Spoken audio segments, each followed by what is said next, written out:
In the spring of 1943, Japan's top naval commanders gathered around a single classified map, and for the first time since Pearl Harbor, they were afraid. A new American strategy was unfolding across the Pacific, one they had never planned for, one they never believed was possible. And once they realized what it meant, it was already too late. To understand the sheer panic inside Japan's highest naval circles, we must rewind to the early months of the war, to a moment when Imperial Japan seemed unstoppable, dominating half the Pacific with breathtaking speed. It was a triumph they believed would last years, perhaps decades. But beneath the surface of those victories lurked a fatal flaw, a flaw American commanders quietly identified, studied, and ultimately exploited with devastating precision. This is a story of that strategy, a strategy Japan never saw coming, until it was already dismantling the empire from the inside out.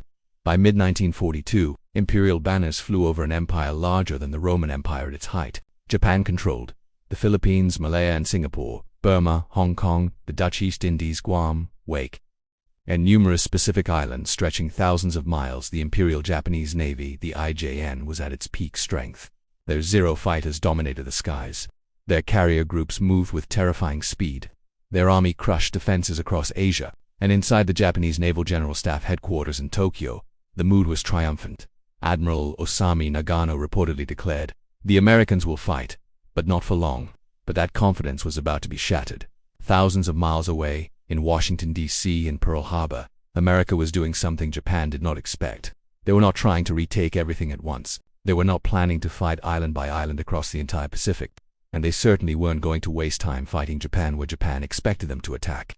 Instead, U.S. planners began studying something far more important: Japan's logistical and strategic weaknesses. They asked questions Japan never imagined. Which islands do we not need to capture? Where is Japan overextended? Which bases are critical supply arteries? Where can we bypass an entire garrison and let it wither on the vine? This kind of analysis was alien to traditional Japanese military thinking. Japanese planning was rigid, linear, based on holding every inch of conquered territory. But the American mindset was different, flexible, adaptive, ruthless. This scared Japan more than any battleship ever could. In early 1943, two American leaders, Admiral Chester Nimitz and General Douglas MacArthur, were meeting in Honolulu. Their staffs gathered maps stretching across tables, showing every island, reef, jungle path, and naval anchorage from Hawaii to the Philippines. Nimitz pointed at the Central Pacific. MacArthur pointed at the Southwest Pacific. Both men had different personalities, different rivalries, different visions, but one idea united them: we won't fight Japan's war, we will fight ours. The U.S. didn't need to invade every island. It only needed to capture key islands, those with airfields, deepwater harbors, or critical supply nodes, and leapfrog past everything else. Japan had prepared for a slow American crawl. Instead, America was preparing to jump. Japan's admirals believed the United States was too soft, too industrially weak, too geographically distant to wage a long war. They believed American men wouldn't endure jungle disease, coral reef landings, or fanatical resistance. One Japanese planning officer wrote, "The Americans are too accustomed to comfort. They cannot fight a war of attrition." He was catastrophically wrong. Within months of Pearl Harbor, America's factories were producing more: ships, carriers, fighters, bombers, landing craft, trucks, radar systems, ammunition, than Japan could hope to match. The secret advantage wasn't brute force alone. It was the ability to choose when and where to hit, and do it faster than Japan could react. By early 1943, something unusual began happening in the Pacific. American submarines were sinking more Japanese supply ships. New air bases were being carved out on remote islands. Marine divisions were training in amphibious landings with new tactics never used before. Seabees construction battalions were drilling to build runways faster than Japan could bomb them. Japan's signals officers began noticing strange patterns. U.S. forces were massing in areas Japan had not prioritized for defense. Then came the reports that truly alarmed the Admiralty. American carriers spotted near the Gilberts, Marine divisions redeploying southwest, heavy bombers flying reconnaissance deep into the Marshalls. The puzzle pieces were forming, but Japan couldn't see the shape of the strategy. Not yet. In late 1942, Admiral Isoroku Yamamoto, Japan's most brilliant naval mind, issued a warning to the high command. If the Americans choose their battles wisely, if they concentrate their strength against our weak points, our perimeter will collapse. But his warning was brushed aside. Japan believed their defensive ring stretching across the Central and South Pacific was impenetrable. Two Japanese strategists: every island, no matter how small, was a fortress that would tie down American forces for months. But America wasn't coming for every island. They were coming for just the right ones, and ignoring the rest. And when Japan finally understood this approach, their entire Pacific empire began to crumble. But that moment, the moment of pure panic, was still ahead. The year is 1943. Inside a secure conference room at Pearl Harbor, Admiral Chester Nimitz stands before a massive wall-length map covered in small paper flags. Officers crowd around him. The air is hot, thick, and tense. Nimitz circles a cluster of islands with a red pencil. "We take these," he says quietly, "and Japan loses the ability to fight on the offensive. Completely." The islands he points to aren't Japan's strongest fortresses. They aren't the most famous names. In fact, many Japanese commanders considered them insignificant. This was exactly the point. What the Japanese High Command didn't understand, and what American planners had now fully realized, was that the Pacific War wouldn't be won by capturing everything. It would be won by capturing what mattered most and ignoring everything else. This was the birth of a radical strategy, the leapfrogging offensive, or as history would later call it, island hopping. Pinned across the map are hundreds of small islands that form Japan's outer defensive belt, their absolute national defense zone. But this belt had a fatal weakness. Japan lacked the industrial base to reinforce or supply every outpost. Their empire was stretched like a rubber band, impressive at first glance, but brittle. American intelligence noticed this immediately. Allied cartographers studied Japan's entire perimeter and marked islands based on whether they had an airfield that could support long-range bombers, whether they had deep-water harbors for the U.S. fleet, whether they were heavily fortified or lightly held, whether they were essential supply arteries to Japan's navy, whether a captured island could cut off several others at once. The map began to reveal something remarkable. America didn't need to capture 300 islands. It didn't even need 100. It needed a dozen, maybe 2 dozen precisely chosen stepping stones to capture these, build airfields on them, launch bombers from them, and bypass everything else. Japan's fortified positions would be left isolated, starved, cut off from supplies, hopeless. As one marine strategist put it, why attack a tiger head-on when you can build a cage around it and let time do the killing? Meanwhile, across the ocean in Tokyo, the Imperial Navy was celebrating its earlier victories. The senior admirals believed their defensive perimeter was unbreakable because they assumed the Americans would attack every island in order to move slowly and methodically, wear themselves down against fortified bases, lose momentum, lose interest, and eventually negotiate for peace. But these assumptions were disastrously wrong.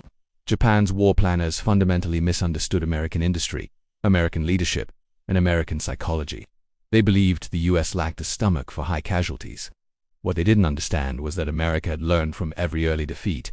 Pearl Harbor, Wake Island, the fall of the Philippines, the loss of battleships, each disaster forced the U.S. to adapt. And now that adaptation had become a weapon. Before island hopping could begin, America had to survive one of the toughest battles of the Pacific, Guadalcanal. This fight was brutal, chaotic, and often fought with limited supplies. But it taught American commanders several critical lessons. Japan could be beaten on land. Japanese logistics were weak.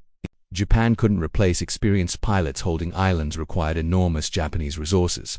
America's industrial power could sustain long campaigns. Japan's couldn't. Guadalcanal was the first major turning point. It proved that the Japanese weren't unbeatable. More importantly, it revealed cracks in Japan's empire. Cracks America would exploit. The Pacific War had two commanders, General Douglas MacArthur in the Southwest Pacific, Admiral Chester Nimitz in the Central Pacific. They were very different men. MacArthur was dramatic, charismatic, theatrical, a man who loved bold statements and grand strategy. Nimitz was calm, analytical, and soft-spoken, a strategist who let maps and logic do the talking. But both understood the same truth. Japan could not defend all of its islands at once. MacArthur proposed advancing through New Guinea and the Philippines. Nimitz proposed pushing through the Central Pacific, the Gilberts, Marshalls, Marianas. President Roosevelt approved both plans. Japan suddenly wasn't facing one offensive, they were facing two, moving simultaneously, hundreds of miles apart. This terrified Japanese planners because they couldn't predict where the next blow would fall. A strategy this bold required speed. America needed to move quickly, faster than Japanese forces could react. To make that happen, the U.S. unleashed one of its most powerful weapons, the CBs. These were construction units capable of building full airfields in days, deep-water docks in weeks, fuel depots, hospitals, barracks, radar stations, defensive positions, anywhere, under fire, in jungles, on volcanic rock, on tiny coral atolls. Japan had nothing like this. Japanese units worked with hand tools, primitive methods, and small engineering detachments. The U.S. could turn an uninhabited island into a fortress before Japan even realized it had been targeted. This would become a decisive element of the island-hopping strategy. As American forces advanced, intelligence teams began intercepting Japanese communications. Thanks to breakthroughs in code breaking, the U.S. could now track Japanese ship movements, identify weakly defended islands, predict reinforcement schedules, detect fuel shortages, anticipate Japanese strategic decisions. This allowed American commanders to strike where Japan was weakest. Japan was defending a vast empire blindfolded. The Americans had the map and the flashlight. By mid-1943, Japanese officers noticed a disturbing trend. American attacks were not hitting the islands Japan prepared for. Instead, the U.S. was bypassing strong garrisons, heavily entrenched bases, mountainous islands, dense jungle fortifications, and choosing islands that seemed tactically insignificant. This was deeply confusing. Major General Kawaguchi later wrote, "We could not understand American thinking. Their attacks did not follow logic. They did not fight like we expected." That confusion was the first sign of panic. Japan realized that America wasn't trying to fight Japan's war. America was rewriting the war entirely. It is late 1943, inside the Imperial Navy's underground headquarters in Tokyo. Admiral Minichi Koga Yamamoto's successor stares at a set of reconnaissance reports scattered across a long table.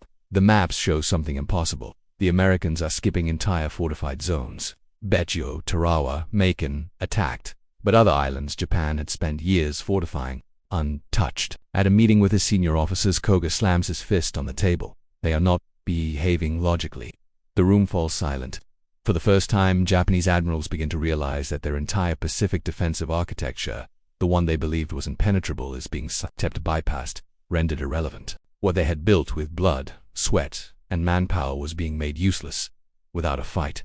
Before the panic reached its peak, the U.S. faced its own trial by fire. The island of Tarawa, held by 4,500 elite Japanese troops, was considered impossible to take. The Japanese commander boasted, "1 million Americans could not take Tarawa in 100 years. He was wrong. It took 76 hours. The fight with savage Marines hit the coral shallows, became stuck in rising tides, and charged across open beaches under machine gun fire. But when the Americans finally seized the island, they discovered something shocking. The garrison had fought to the death. Only 17 Japanese soldiers surrendered. This terrified American planners, yet it also revealed a crucial truth. Japan had built its defense around dying, not winning. Their model relied on sacrificing men to slow us progress, but island hopping would bypass many of these garrisons entirely. Japan's sacrifice would achieve nothing. This realization was a psychological earthquake. After Tarawa, the next targets were Kwalin, Aroinamore, and Eniwatoki Islands in the Marshall Islands chain. Japanese intelligence expected the Americans to attack Waj and Mili, which were heavily fortified. But Nimitz ignored both. Instead, he chose the islands Japan believed were too insignificant to matter. As U.S. carriers opened fire and Marines stormed ashore on the lightly defended targets, Japanese command was stunned. A Japanese naval officer recorded in his diary, "The Americans move like water. They flow around our strongpoints, not through them." This was the first deep crack in Japanese morale at high command levels. Their assumptions were evaporating. They no longer understood American strategy, and that terrified them. While Japan reeled from these unexpected attacks, another shock hit them. American carriers were arriving in numbers Japan had thought impossible. By early 1944, the United States had deployed Essex-class fleet carriers, Independence-class light carriers, hundreds of Hellcats, thousands of support aircraft, modern radar systems, massive logistics fleets. Japan had lost experienced pilots and could not replace them. One Japanese pilot, after witnessing new American formations, remarked, "We thought they had 3 carriers. Suddenly they had 10. These new carriers allowed America to strike anywhere, at any time, with overwhelming force." This was strategy as psychological warfare. If one moment truly shattered Japanese confidence, it was the decision regarding Rabaul. Rabaul was Japan's fortress of the South Pacific, a massive base, with 60,000 troops, airfields, naval units, anti-aircraft batteries, supply depots, defensive tunnels carved into volcanic cliffs. Japan thought the U.S. would spend months, maybe years, trying to take it. America simply bypassed it. They surrounded it with air power, cut its supply lines, and isolated it. Rabaul became a cage inside. 60,000 Japanese troops waited for an attack that would never come. General Kenryo II wrote after the war, "We prepared for glorious death. Instead, America left us to rot." This was the moment Japanese admirals truly panicked. They realized that the United States could neutralize massive Japanese forces without engaging them. Every calculation, every assumption, every doctrine Japan had depended on suddenly meant nothing. Island hopping was no longer just a military strategy. It was a psychological weapon that confused Japanese planners, humiliated their strategic predictions, neutralized their strongest positions, forced them into reactive defense, destroyed morale among commanders, exposed their industrial weakness, increased pressure on the entire empire. Inside Japan's Naval General Staff headquarters, officers began arguing about how to respond. Some demanded reinforcing every island. Others insisted they should retreat to the home islands and prepare for the decisive battle. A few even argued that Japan should sue for peace. Admiral Koga, exhausted and strained, said to his staff, "We cannot defend everything. If we defend everything, we defend nothing." It was the admission Japan never wanted to make. By early 1944, the US had reached a bold conclusion. They would not just take islands. They would split the Japanese empire. MacArthur would push through New Guinea. Nimitz would strike through the Central Pacific. Their plan: seize the Marianas, Saipan, Tinian, Guam, and build massive airfields for the new B-29 superfortress. This would place Tokyo within bombing range for the first time in history. When Japanese officers heard this possibility, some dismissed it, others panicked. Admiral Nagumo, hero of Pearl Harbor, reportedly said, "If the Marianas fall, Japan cannot continue the war." He was right, and the Americans were coming for them next. The first signs of America's secret strategy were subtle, almost invisible. But by mid-1943, Japan's admirals began noticing something deeply unsettling. Isoroku Yamamoto had warned years earlier that American industry was a sleeping giant, but no one in Tokyo understood how big the giant truly was, not until they felt the tremors. Because in the Central Pacific, something enormous was taking shape. American scout planes, submarines, and codebreakers had already been chipping away at Japanese supply lines. But now, a new pattern emerged, a pattern so precise, so methodical, that Japan's naval intelligence could not ignore it. Suddenly, the US Navy was no longer reacting. It was moving with purpose. New bases appeared on isolated atolls, construction battalions. The famous sea beast transformed barren coral reefs into bustling airfields in weeks, sometimes days. One Japanese intelligence officer sent a report to Tokyo describing this unsettling transformation. "The Americans do not fight for islands. They manufacture them." This wasn't poetic exaggeration. This was the blueprint of the secret American strategy, a rapidly expanding chain of leapfrog bases stretching toward Japan like stepping stones, and behind it, a logistical machine the world had never seen before. To Japan's admirals, fleet movement required long stops at massive naval bases like Truk, Rabaul, or the home islands. Warships needed maintenance, parts, ammunition, and repair yards. The Imperial Navy assumed the same rules constrained the US Navy. They were wrong, because in early 1943, America activated an experimental concept: mobile service squadrons, floating bases capable of repairing an entire Pacific fleet anywhere on the ocean. These were not simple supply ships. They were floating machine shops, floating dry docks, floating fuel farms, floating air depots. A battleship could be rearmed in mid-ocean. A carrier could have its elevators repaired hundreds of miles from any land. A destroyer could have its engines rebuilt in a lagoon on a map no one had heard of. One astonished Japanese analyst wrote, "It is impossible to understand how the Americans replenished themselves so quickly. Their fleet appears fresh after every battle." This moment marked a turning point. Japan realized far too late that the US Pacific Fleet no longer needed Pearl Harbor. It didn't need any fixed base at all. The fleet could live at sea, and once the fleet could live at sea, it could strike anywhere. Inside the subterranean command center at Pearl Harbor, Admiral Chester Nimitz reviewed the latest intelligence from broken Japanese codes. He knew Japan expected the Allies to move through the Solomons, then perhaps New Guinea, then the Philippines. Predictable, slow, traditional. Nimitz had something else in mind. He briefed his commanders: "We will leap, not crawl." This idea became the true heart of the secret strategy. Wherever Japan built a heavily fortified bastion, the US would bypass it. Wherever the Japanese army dug in with 20,000 men, the US would land somewhere else entirely. Wherever Japan expected the next blow, the US would hit a target they considered irrelevant. This wasn't just clever maneuvering. This was psychological warfare, and it worked. In Tokyo, panic began spreading through the naval general staff. Japan had built its defensive system on the assumption that the US would attack like a conventional navy, island by island, siege by siege. But now, entire Japanese garrisons, sometimes 5,000 men, sometimes 30,000, were being cut off and left to starve on islands the US refused to touch. One Japanese officer recorded in his diary, "We prepare for battle. The enemy simply sails around us." We cannot understand this strategy. For the first time, Japanese commanders had lost the initiative entirely. They were reacting to shadows, to a strategy they could not predict nor match. But the true shock came next. The mobile bases were only one part of America's secret plan. The other part, the part that made Japan's admirals truly panic, came roaring across the Pacific on steel decks and wings. Task Force 58, the most powerful naval aviation force ever assembled. These were not the slow, cautious carriers of the early war. These were high-speed strike groups designed to punch deep, hit hard, and disappear before Japan could coordinate a counter. In early engagements, Japanese naval aviators were stunned to see something they had never prepared for. American carriers were operating in coordinated waves, not individually. American carriers were operating in coordinated waves, not individually. Dozens of carriers, hundreds of aircraft, thousands of bombs and torpedoes. The attacks came with terrifying speed and precision. A Japanese admiral described it grimly. It was not a fleet, it was a storm, and it wasn't just power. It was mobility. Thanks to the mobile service bases, U.S. carriers could fight, refuel, rearm, repair, then launch again the same day. To Japan, this tempo was unthinkable. Tokyo's naval staff desperately tried to model America's strategy, but nothing made sense. One day the U.S. bypassed a major stronghold. The next day they targeted a tiny coral speck. The next they struck deep into the Marshalls or Gilberts with no clear pattern. It felt random, chaotic, illogical, but to Nimitz, every move was calculated. His strategy was based on intelligence, logistics, and long-term pressure that Japan could not match. The result: Japan's war planning rooms transformed from confident hubs of strategy into chambers of confusion and fear. By late 1943, senior staff officers began privately admitting, "We no longer understand the American design." This was the moment everything shifted. The momentum of the war, the psychological balance, the very direction of the Pacific campaign, all changed. And the final blow, the part of the strategy that would break Japan's naval command entirely, was about to descend. By early 1944, Japan's admirals were cornered not by a single battle, but by a strategy they still could not fully understand.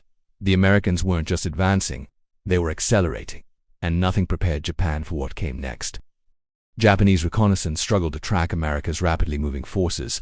Whenever they thought they identified a fleet concentration, it vanished. Whenever they predicted a landing, and the target turned out to be wrong. Admiral Koga, who succeeded Yamamoto, famously complained to his intelligence chief, "The Americans fight like an invisible enemy. We look left, they strike from the right."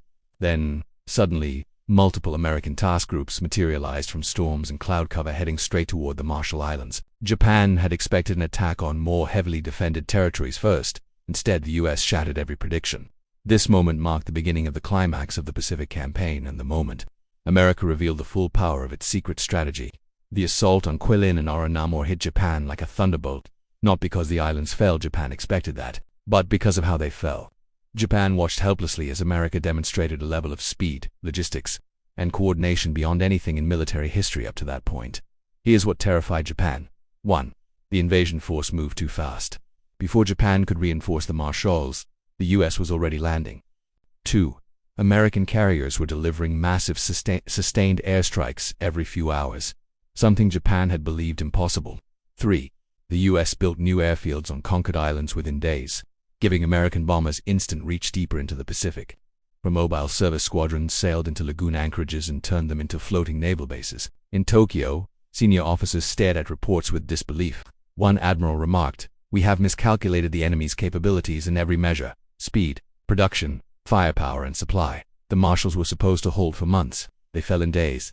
And now Japan's worst fear came true. America was bypassing strongholds and moving straight toward the Marianas, the gateway to Japan itself. Japan could not allow the Marianas to fall. Those islands were the backbone of their defensive perimeter, the bases from which American B-29s could bomb the Japanese homeland. Losing them would be catastrophic. So Japan assembled its last great naval gamble, the fleet they called the Mobile Fleet, commanded by Admiral Jisaburo Ozawa. This was Japan's attempt at a decisive showdown. They hoped one massive carrier battle might reverse the tide.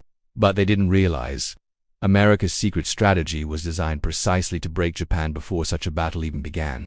On June 19, 1944, the sky erupted over the Philippine Sea. Japanese pilots, many undertrained due to years of attrition, faced America's elite naval aviators, backed by radar-directed interception and overwhelming numbers. Here, the climax of the U.S. strategy became undeniable. 1. The U.S. could replace pilots. Japan could not. America had thousands of carrier-qualified aviators. Japan had a fraction of that number. 2. The U.S. could replace carriers. Japan could not. New Essex-class carriers were being commissioned every few weeks. Japan's shipyards were bombed, crippled, and slow. 3. The U.S. fleet was constantly repaired and resupplied by mobile service squadrons at sea. Japan had no such capability. 4. Japan had no idea where Task Force 58 would strike next. The strategy of rapid mobility and unpredictable island leaping shattered Japan's ability to plan. As waves of Japanese aircraft attacked, the U.S. Navy's fighter groups tore them out of the sky with devastating efficiency. American radar operators calmly vectored fighters into perfect intercept positions. One American pilot radioed, "They're coming in like training targets." Japan lost over 300 aircraft in a single day, the heart of their carrier air arm. The few surviving Japanese pilots returned to their carriers, devastated. One wrote in his log, "We are not fighting the America of 1941. We are fighting a new enemy twice as fast, twice as strong, and 10 times as prepared." After the battle, when Japan's admirals reviewed the full situation, the horrifying truth dawned on them. Everything that had been happening, every confusing, unpredictable American move, every bypassed stronghold, every sudden strike, it was all part of a single, unified grand design. A strategy built on floating bases, high-speed carrier groups, unmatched logistics, psychological unpredictability, industrial supremacy, code-breaking rapid base construction. Continuous forward pressure. Japan's naval command realized the terrifying reality. America had been fighting a different kind of war, a war of movement, momentum, and manufacturing, while Japan was fighting a traditional war of attrition and defense. One Japanese officer summarized it perfectly. The American strategy is not merely clever, it is beyond our ability to counter. At this moment, after the Battle of the Philippine Sea, Japan's naval leadership understood that the war was effectively lost. The U.S. was now moving straight towards Saipan, Tinian, and Guam, the islands that would bring B-29 bombers within reach of Tokyo. The collapse of the Imperial Navy's strategic confidence was complete. The climax had arrived. The resolution was brutal. Japan's once proud combined fleet would never recover. The Battle of the Philippine Sea and the collapse of Japan's mobile fleet marked more than a military defeat. It marked the moment Japan, his high command, finally understood that they had never truly been fighting the war they thought they were fighting. America's secret Pacific strategy, built on mobility, unpredictability, and industrial power, had not just defeated Japan's military. It had rewired the entire logic of naval warfare. And the aftermath left Japan's admirals confronting a terrifying truth. In the weeks following the Great Marianas Turkey Shoot, the atmosphere inside Japan's Naval General Staff building in Tokyo shifted from tension to dread. Carrier air groups annihilated. Fleet aviation beyond replenishment. American carriers advancing rapidly. Marianas threatened. Defensive perimeter compromised. Rumors circulated that some admirals refused to sleep in their quarters, choosing instead to rest on sofas in their offices, waiting for the next devastating telegram. One officer recalled, "We understood then that we were fighting the wrong war, and had been from the beginning." Japan's perimeter defense concept, the grand strategy Yamamoto and his successors built their hopes upon, had shattered. America was no longer attacking predictable lines of resistance. America was not grinding forward slowly as Japan had expected. America was leaping forward island by island, outpacing the Imperial Navy's ability to react. And now, every remaining Japanese stronghold risked being bypassed, isolated, and left to starve, a humiliating sentence for garrisons once told they were Japan's shield. A surprising detail emerged after the war, when American and Japanese officers compared notes. Japanese admirals always assumed America's island-hopping strategy was a secret, developed early, a brilliant, pre-planned design. What the twist? It wasn't. The U.S. did not enter the Pacific War with a fixed island-hopping blueprint. It evolved organically, shaped by necessity, intelligence, geography, and opportunity. Admiral Nimitz, General MacArthur, and their staff did not devise one monolithic strategy. They ran multiple, parallel drives. Nimitz's Central Pacific pushed through the Gilberts, Marshalls, and Marianas. MacArthur's Southwest Pacific counteroffensive along New Guinea and the Philippines. Each leap forward wasn't predetermined, it was the result of American adaptability. Japan assumed the U.S. operated like they did. Rigid plans, heavily studied routes, predictable doctrine. But the Americans fought like a liquid force, flowing around resistance, reshaping strategy, mid-campaign, reacting with speed that Japan simply could not match. This realization shocked Japanese strategists even more than the defeats themselves.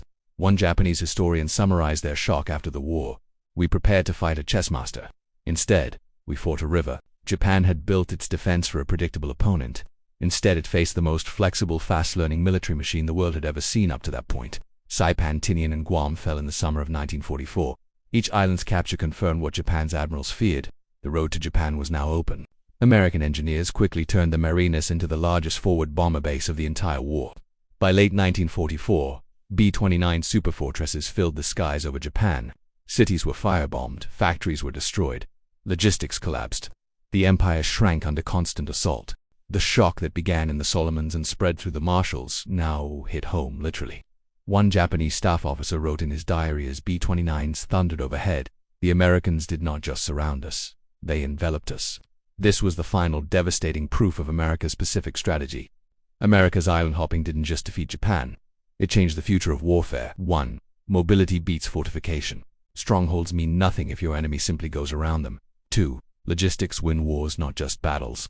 Floating depots and mobile service squadrons made America unstoppable. 3. Control of the air dominates all other domains. Radar, carrier, aviation, and forward bases gave the U.S. absolute superiority. 4. Industrial power is the ultimate strategic weapon. Japan produced 10 carriers. America produced 151.5. Flexibility defeats rigid doctrine. Japan's admirals prepared for one kind of opponent, but America adapted into something else entirely. This strategy became the blueprint for future U.S. military campaigns, particularly in the Cold War, where mobility, air power, and logistics shaped operations across the globe. Behind every island taken, behind every strategic leap, were the lives of thousands of soldiers, marines, sailors, and airmen. Many never returned home. The strategy may have been brilliant, but it was paid for in blood. On both sides, American landing craft destroyed at Tarawa. Japanese garrisons left starving on bypassed islands. Pilots shot down over coral atolls. Civilians caught in the crossfire. The Pacific War remains one of the most brutal chapters in human history, and understanding the strategies behind it helps us honor those who lived and those who did not. Decades later, when Japanese naval veterans were interviewed, many admitted something they never could during the war. We were defeated by genius, industry, and imagination, not just by firepower, another added. We believed we understood war. America reinvented it, and in the end, that reinvention is what brought the Pacific War to its close. If you enjoyed this deep dive into one of the most astonishing strategic twists of World War II and the panic it caused inside Japan's high command, then make sure you subscribe for more dramatic World War II documentaries like the video to help it reach more history fans. Comment which Pacific War story you want me to cover next and share this with someone who loves military history. This is WW2 Tailies, bringing you the hidden stories, untold strategies, and shocking truths of the Second World War. Thanks for watching, and I'll see you in the next episode.